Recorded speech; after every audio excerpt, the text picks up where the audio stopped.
Welcome guys to another episode on the Extra Mile. My name is Alex and today we will give RaceRoom another shot and we will compare it directly to Project Cars 2. Although this comparison is a little bit flawed because here in Project Cars 2 we will be driving the road-going version, the Expo R.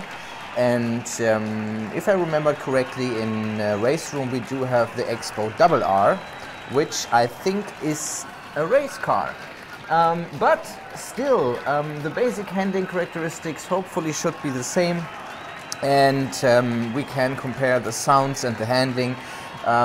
Before I start this off, I want to give a big thanks to Leonard, who sent me some force feedback settings for RaceRoom, and I just tried those and they made a huge difference. And I tried those with the DTM car that I drove yesterday, and that already felt a lot better.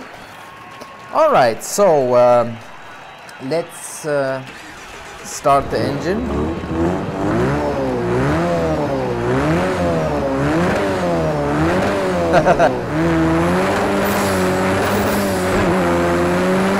Let's do this. I love that you can see the suspension working there. Super direct steering. I have loaded up the OEM setup for this car.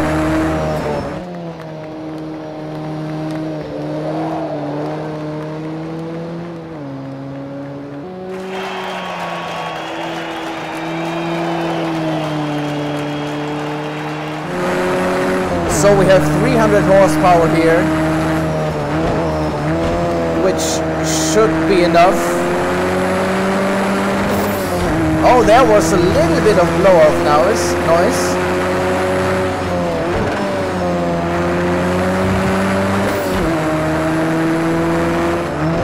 For some reason, the blow-off valve noise does not seem to trigger every time. Should have triggered there, but it doesn't. Again, it doesn't. That's a bit weird.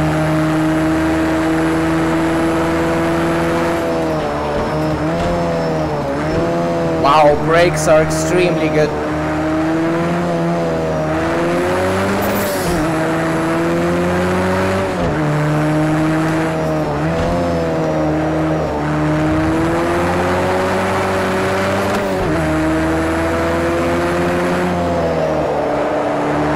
Little bit of oversteer under braking.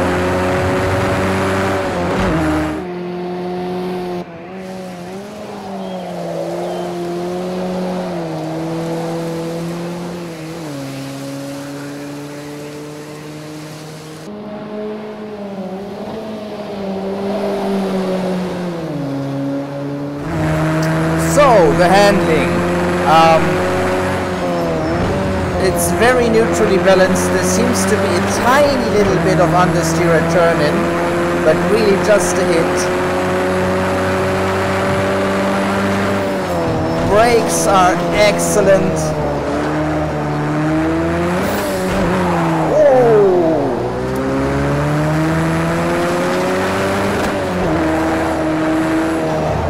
Very good grip.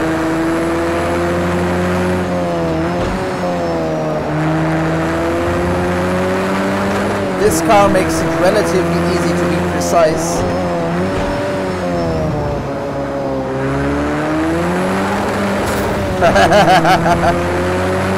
Sound is pretty good, but it could be a bit more raw and vicious.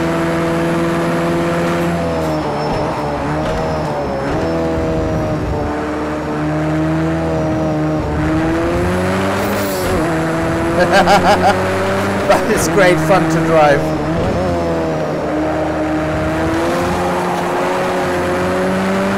can get this car to oversteer if you want to, but this is obviously not really made for drifting.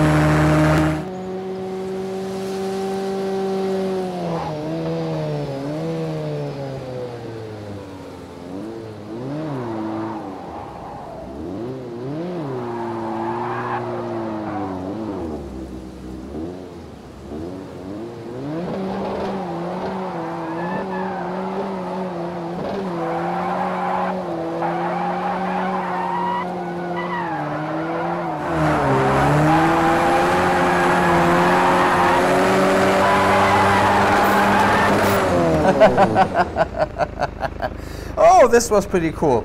Okay, so we set a baseline here for the Expo R.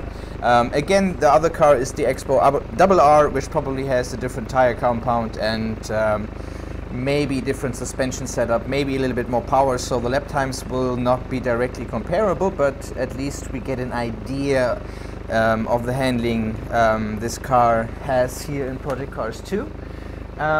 Yeah, it was pretty fun. You can feel that there's not a lot of weight. It was very stable in all conditions, under braking, under acceleration and mid-corner. Good power, not super fast, but definitely enough power to have fun at a track here. So now let's see what kind of lap time this made. So 1:33.9 is the time to beat. Again, the other car will probably easily do that with racing slicks and so on, but at least we have a baseline. Pretty damn quick, actually. Alright, so now it's time to check out this car and this track in RaceRoom, and we will see how that compares. Alright, now we are here in RaceRoom in the same car, and it looks more or less the same. Details seem to be a little bit better in Project Cars 2. We had the headrest here, for example, although that might be a feature from the race car that is not there, so I will not say too much about that, but yeah, in general this seems to be about right. Let's take a look here from the outside, since we can do that here.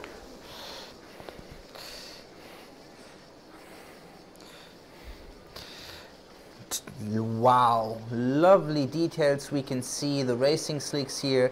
So as I said, the times will probably not be very comparable, but yeah, this looks pretty sweet. Now let's go for a drive. Okay, let's start the car up. Lovely startup sound.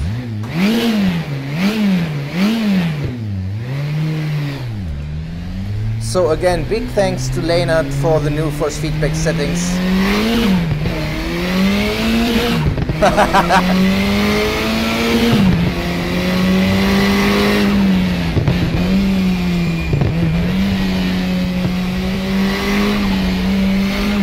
There is a lovely blow-off valve here.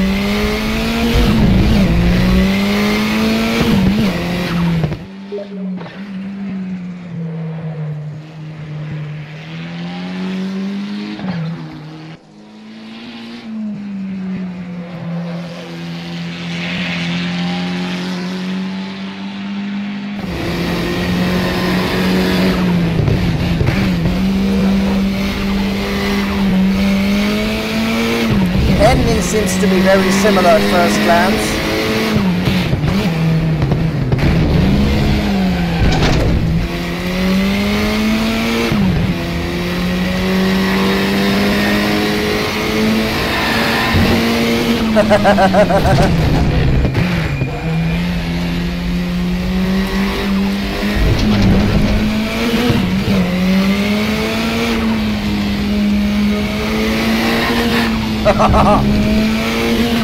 Okay, that engine sound is amazing. It has what I missed in Project Cars 2, which is a bit of viciousness.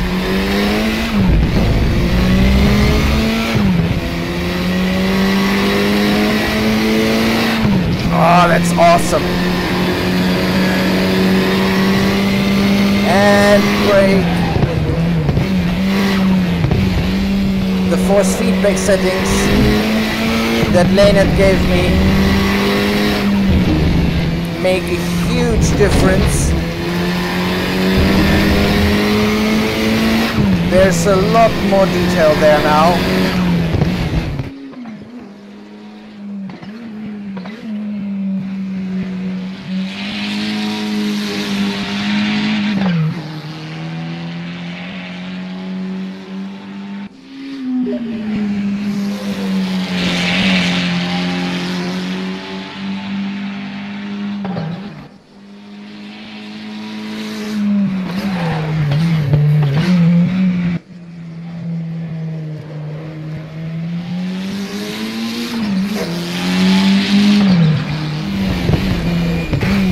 Force feedback is so much better now.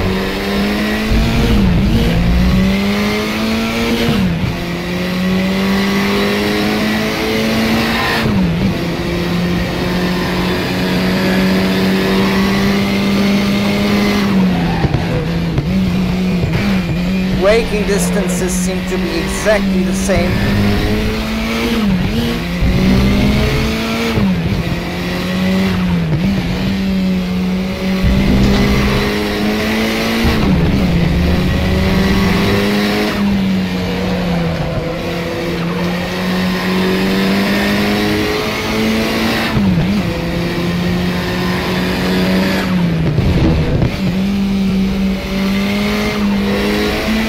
This is very impressive.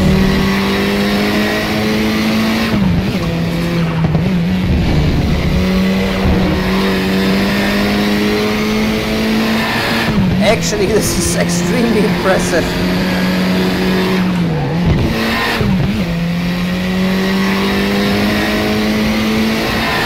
Man, that sound! Cornering speeds seem to be quite a bit higher than in Project Cars 2, but that's because we're driving the race version here. And we have slicks. And maybe a slightly different suspension setup.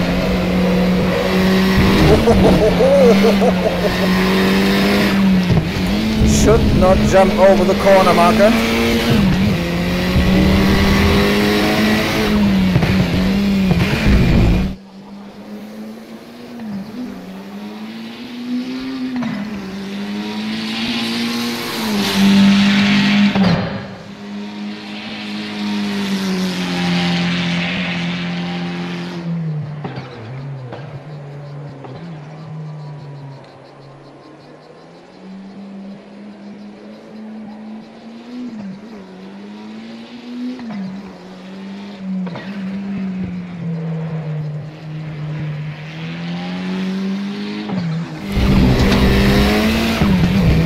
Oh, this is good fun.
Alright, 129. So this car is quite a bit faster than the one in Project Cars 2, but again, those are two slightly different cars. Man, I gotta say,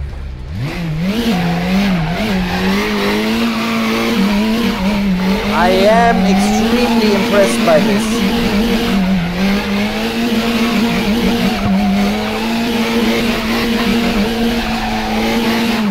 This is a whole different world than what I experienced yesterday felt so much better.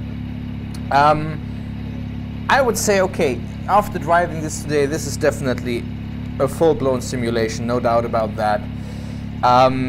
There is a little bit of weirdness in the tire model, especially when you get over the limit. There's a little bit of wobbliness that might have to do with this specific car, but you can kind of feel that just when we're doing the donut in here.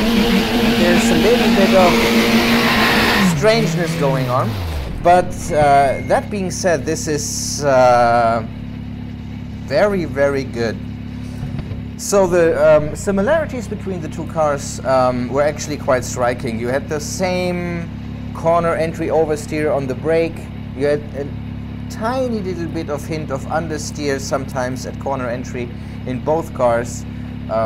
Here in RaceRoom, in this car, in the RR version, in the race version, the front end gripped a lot better. That probably has to do with those lovely racing slicks there. Quite amazing, actually. Yesterday, after driving the DTM version, my verdict was meh. Today it is meh. Pretty damn good. So I think the biggest part of that was the force feedback setup that Leonard gave me. Again, big thanks to Leonard for that. He shared the settings for his Accuforce wheel with me, and those were really, really a big help. I did try to drive the DTM version just to test if those settings work, and that already felt a lot better than it did yesterday. So a proper force feedback setup for this game is very important, as it is for Project Cars 2 as well. Assetto Corsa is pretty much great right off the bat, but Project Cars 2 needs a little bit of fiddling as well to get to a proper level where you really get a lot of details in the steering. Force feedback really was very good now. The engine sound is so good that it wants to make me drive more and more and more. That really is a huge difference. I really wish I could turn the blow-off noise up by about 100% to make it more noticeable, because it was really noticeable in the real car. Really very noticeable. I think it was at least 2 times as loud. But anyway, so this was great. No surprise that this car was faster. I will probably do this again and pick a car that is in Project Cars 2 or in Assetto Corsa, and here in RaceRoom, the same car, the identical car, and see how that compares. But this was very interesting. Yeah, good fun. Anyway, I hope you enjoyed this comparison, guys, and I will see you in the next video. Bye bye.